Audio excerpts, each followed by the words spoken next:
Hello, and welcome to today's lecture on Chapter 4, Communication and Language. So language is very vital in order for us to communicate with each other, wouldn't you say? Let me start out by defining the textbook's definition of language. Our book defines language as a collection of symbols governed by rules to convey messages between people. And it's really important that you understand that symbols are absolutely vital in us being able to use language to communicate. Symbols are defined as arbitrary constructions that represent a communicator's thoughts. So the word book represents what we know to be a book. The word dog is a symbol for representing what may very well be one of your pets. But language is symbolic, and that's what's important to understand and know about language and how it relates to communication. Language is powerful and it's indispensable, but it's also imprecise and evolving. Sounds confusing, doesn't it? Well, it is.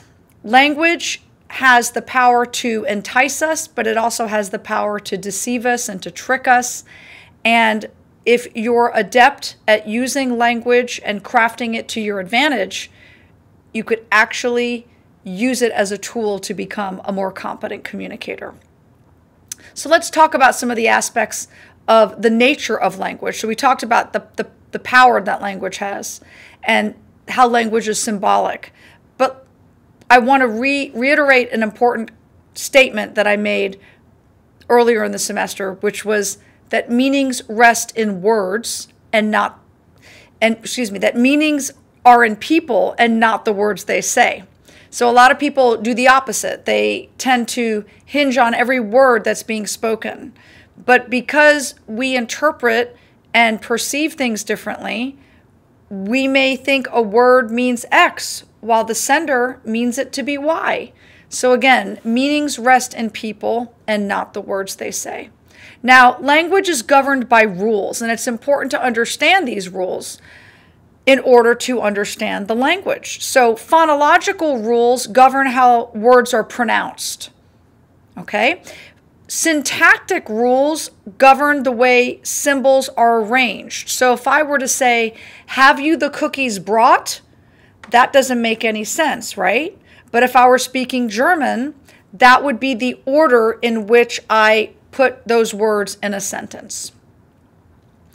Semantic rules suggest the meaning of words. So again, semantics are very tricky because meaning can be interpreted differently by different people.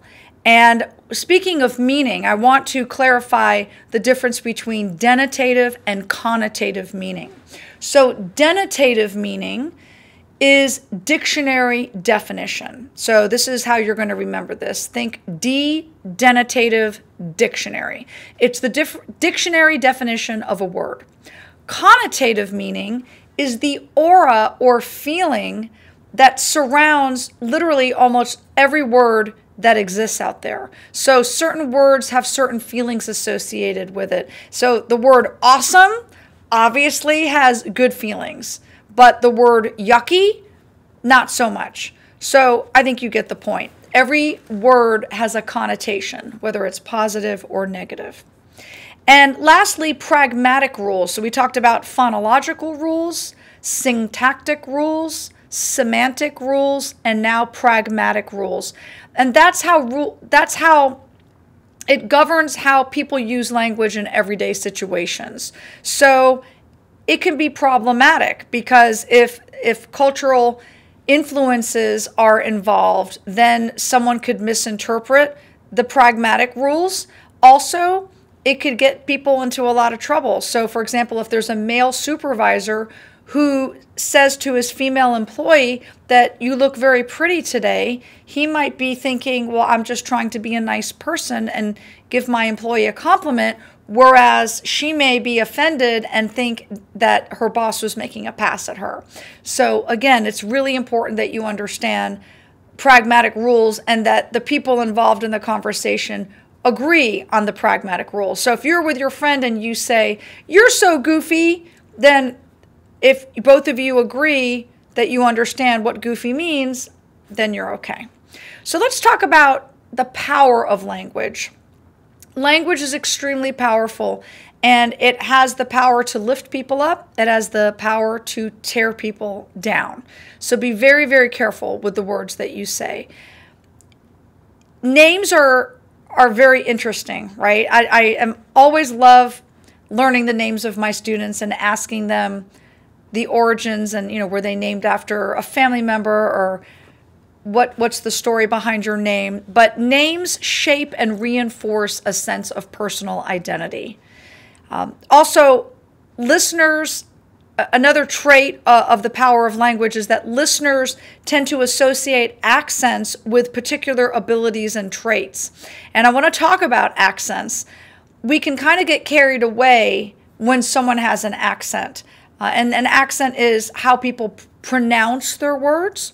So if someone comes from Britain, or someone comes from Australia, or someone comes from Italy or France, you could be enraptured, right? Enamored by their accent, but you're not really paying attention and not being a mindful listener to what they're saying.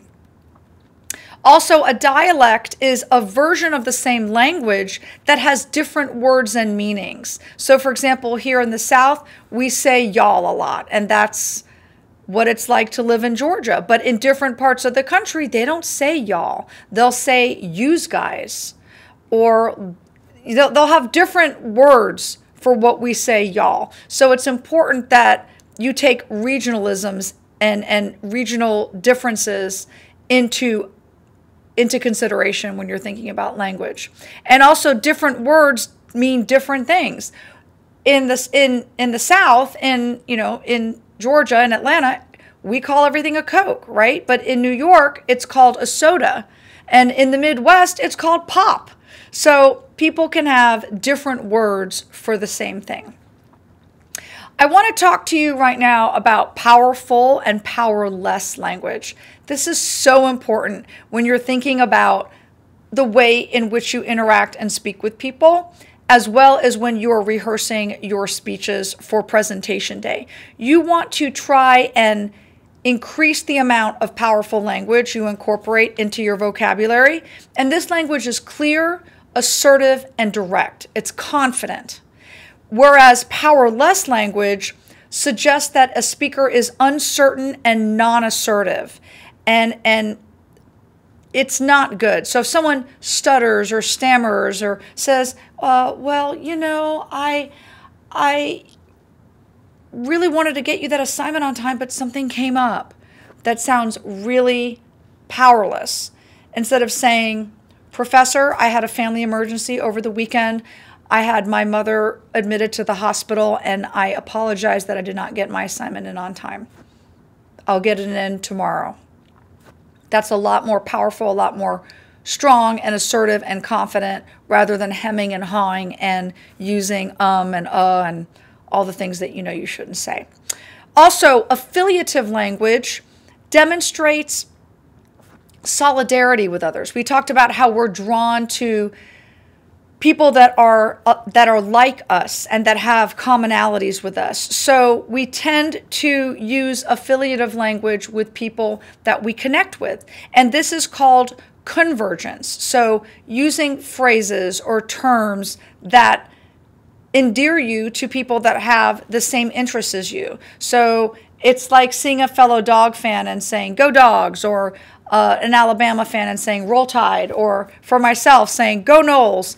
Again, it's using words and language that demonstrates your connection with other people.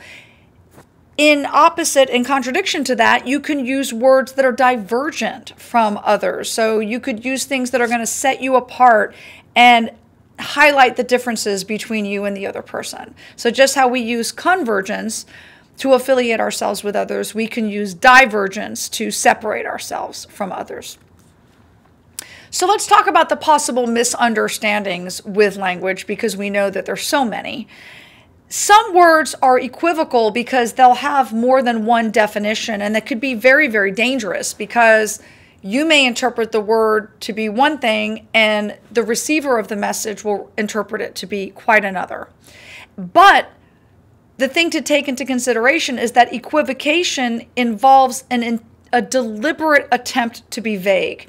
If you've ever listened to someone and you've been unclear on what they meant because they were vague, they might have been purposefully vague. They wanted to be confusing because they didn't want you to know actually what they meant. So you have to be careful with that. You also need to be aware of relative words. Relative words gain their meaning by comparison. So to say something is expensive, well, what's expensive to you may not be expensive to me.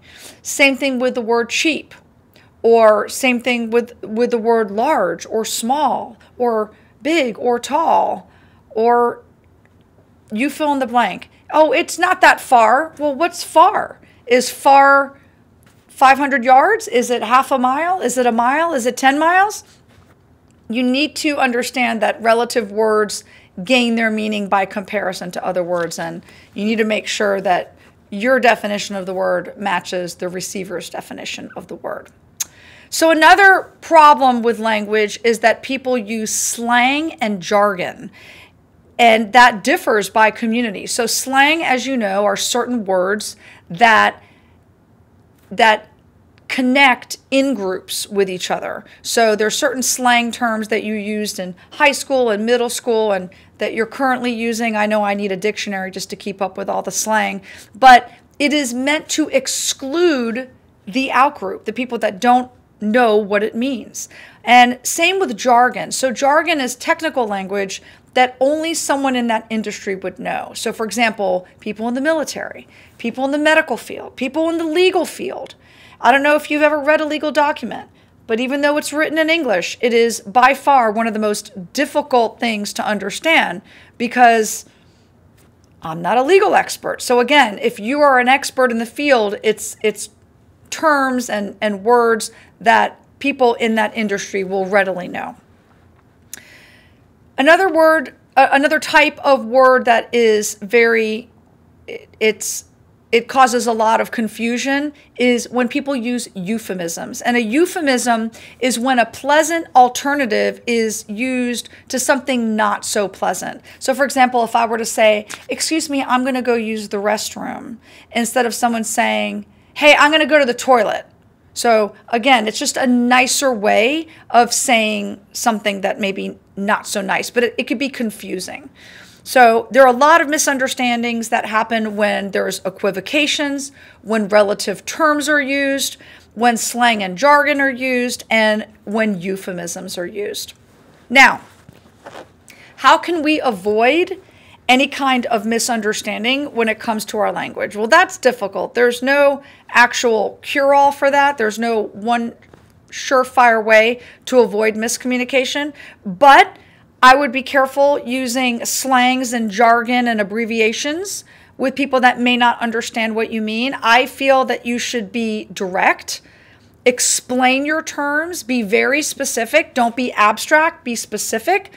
If you're giving a presentation and you're using a term or a word that you don't think your audience will understand, define it for them, because it'll make your audience, they'll thank you for it, okay? Because no one wants to be talked down to and made to feel like they're stupid. So again, if you're going to explain something that the average Joe wouldn't understand, define what the term is.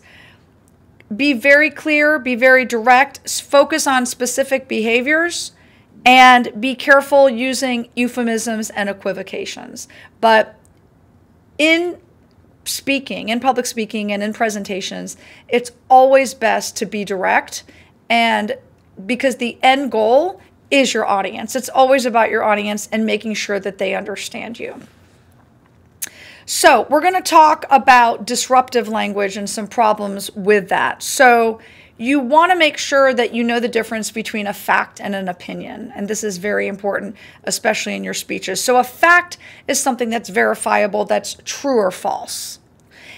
And an opinion is based on the speaker's beliefs. So again, when you're including information and supporting material in your speech, you need to tell us where it's coming from, especially if it is research that you found that wasn't your own. So you need to give credit where credit's due by properly citing your sources. You also don't want to confuse facts with inferences. Inferences are interpretations of facts. So an inference is a conclusion that is arrived at the interpretation of evidence. So for example, a fact would be that he hit a lamppost while driving down the street. But an inference would be, well, he was probably texting while he was driving. So again, difference between facts and inferences.